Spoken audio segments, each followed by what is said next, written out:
ধর্ম নিয়ে কি টক্করে নামলেন শুভেন্দু অধিকারী। গত বছর 11ই ডিসেম্বর দীঘার জগন্নাথ ধামের মন্দির পরিদর্শন করতে এসেছিলেন রাজ্যের মুখ্যমন্ত্রী মমতা বন্দ্যোপাধ্যায়। তিনি সেই দিন ঘোষণা করেছিলেন অক্ষয় তৃতীয়ার দিন অর্থাৎ 30শে এপ্রিল 2025 সালে দীঘায় জগন্নাথ ধামের শুভ উদ্বোধন হবে। পর্যটকদের কথা ভেবে এবং দীঘাকে বাড়তি একটি উপহার দিতে প্রায় 250 কোটি ও বেশি খরচ করে এই মন্দির নির্মাণ করা হয়েছে। মমতা বন্দ্যোপাধ্যায়ের ঘোষণার পর রাজ্যের বিরোধী দলনেতা শুভেন্দু অধিকারী নিজের গড় কাঁথিতে 1 লক্ষ সনাতনীদের নিয়ে গীতা পাঠ ও অন্যান্য ধর্মীয় অনুষ্ঠান করবেন। বিরোধী দলনেতা শুভেন্দু অধিকারীর ঘোষণা অনুযায়ী পূর্ব মেদিনীপুরের কাঁথি রেল স্টেশন সংলগ্ন মাঠে চলতি মাসের 30শে এপ্রিল সনাতনী সম্মেলনের আয়োজন করা হচ্ছে। আজ সেই মাঠে হোর্ডিং উত্তোলনের মধ্য দিয়ে প্রস্তুত কর্মসূচি সূচনা করা হলো।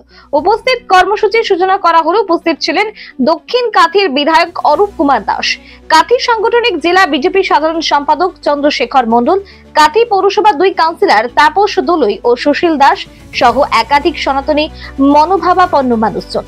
দেশের বিভিন্ন প্রান্ত থেকে প্রায় 5000 সাধু সন্ত সহ লক্ষাধিক সনাতনীদের সমাগম ঘটবে বলে দাবি কর্মকর্তাদের। এই ধর্ম সম্মেলনে উপস্থিত থাকবেন স্বয়ং শুভেন্দু অধিকারী থেকে বিভিন্ন স্বনামধন্য সনাতনী মানুষেরা। উল্লেখ্য, একই দিন অর্থাৎ 30শে এপ্রিল দীঘা জগন্নাথ ধামের উদ্বোধন করবেন রাজ্যের মুখ্যমন্ত্রী মমতা বন্দ্যোপাধ্যায়। সেই একই দিনে দীঘা থেকে 30 কিলোমিটার দূরে কাঁথি লক্ষাধিক মানুষের সমাগম হবে। এখানে দলমত নির্বিশেষে সকল সনাতনী মানুষকে আহ্বান জানাবেন তারা। তাদের তৃণমূল, সিপিআইএম, কংগ্রেস, বিজেপি যে যাই দল করতে পারেন না কেন, তাতে এই অনুষ্ঠানের অংশ নেওয়ার ক্ষেত্রে কোনো সমস্যা থাকবে না বলে জানান বিজেপি নেতা চন্দ্রশেখর মণ্ডল। প্রস্তুতি চলছে কয়েকদিন ধরে, অনেকগুলো টেকনিক্যাল বিষয় ছিল। আজকে আনুষ্ঠানিকভাবে আমরা দামোমটা বাজালাম 1 লক্ষ সনাতনীদের উপস্থিতিতে ধর্ম সম্মেলন, তার আজকে আনুষ্ঠানিকভাবে তার সূচনা আমরা করি।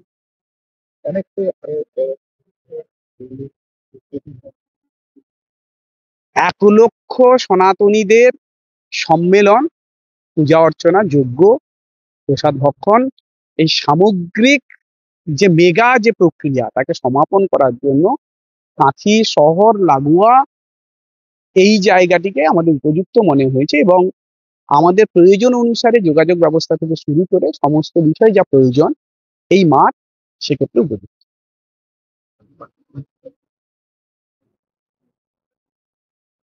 আসলে এটাই বড় ভয়ঙ্কর। একটা সংখ্যাগুরু জনপদে মানুষকে ধর্ম সম্মেলন করতে হবে, তার জন্য সাংবাদিকদেরও আতঙ্ক তৈরি হয়েছে যে আসলে এর পারমিশন পাওয়া যাবে কিনা। এটার দ্বারাই বোঝা যাচ্ছে যে পশ্চিমবঙ্গে মানুষের গণতান্ত্রিক অধিকার ছিল না, ধর্মচারণেরও অধিকার যে নেই স্বাভাবিকভাবে পুলিশ প্রশাসনের হাতে। তাই প্রতিটি সনাতনীদের যে সম্মেলন, ধর্মীয় কার্যক্রমের ক্ষেত্রে কোর্টের কাছে বারবার ছুটতে হচ্ছে।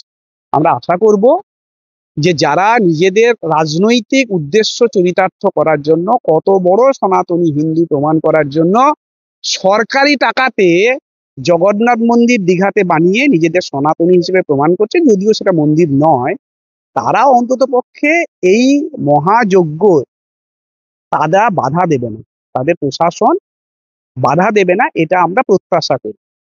আর তাদের বাধা না দেওয়ার উপর তো সনাতনীরা বসে থাকে না, তারা তাদের এই সম্মেলন করার জন্য অল্টারনেটিভ যে রাস্তা সেটা নিশ্চিতভাবে খুঁজে নেবে এবং এখানে 30 তারিখে 1 লক্ষ সনাতনীর উপস্থিতিতে সম্মেলন হবেই।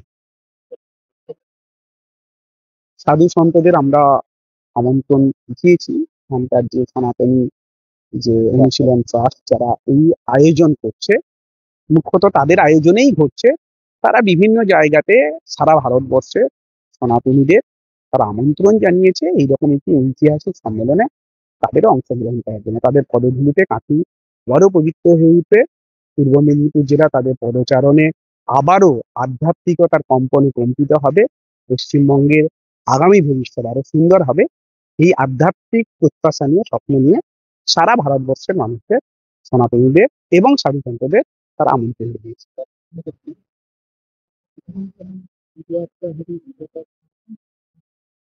একেবারে ধর্মীয় অনুষ্ঠান, ধর্মীয় সম্মেলনে পুজো অর্চনা, যজ্ঞ, গীতা পাঠ, এই সমস্ত বিষয় এখানে একেবারে ধর্মীয় অনুষ্ঠান, একেবারে সনাতনীদের নিজস্ব অনুষ্ঠান, এখানে যাগযজ্ঞ, পূজা অর্চনা, গীতা পাঠ এবং প্রসাদ ভক্ষণ সমস্ত বিষয়ই এখানে।